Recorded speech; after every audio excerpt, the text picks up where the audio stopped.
everyone. Hope you're having a wonderful day today.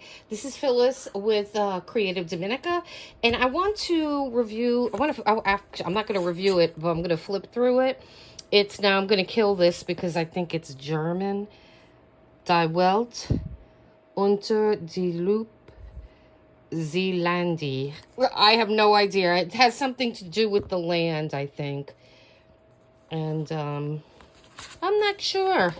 But these are just beautiful coloring books. I mean, they're gorgeous. All her series is beautiful, but I just have this one so far. But I wanted to come on here and just show it to you guys because I want to start to color a page or two in my collection every month. So we're going to start doing that.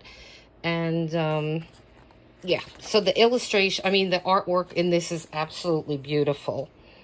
It looks like it's all nature. I mean, it's just a gorgeous book. Gorgeous, gorgeous.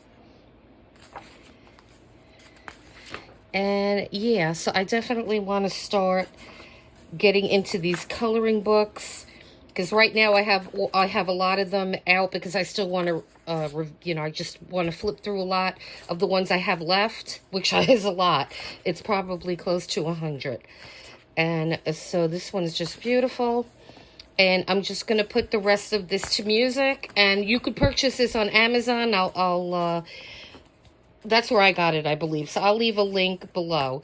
And so, guys, please hit like and subscribe to the channel so we could bring more content. And I want to grow the channel, and I need you guys to do that. So you have a wonderful day. And until next time, thanks.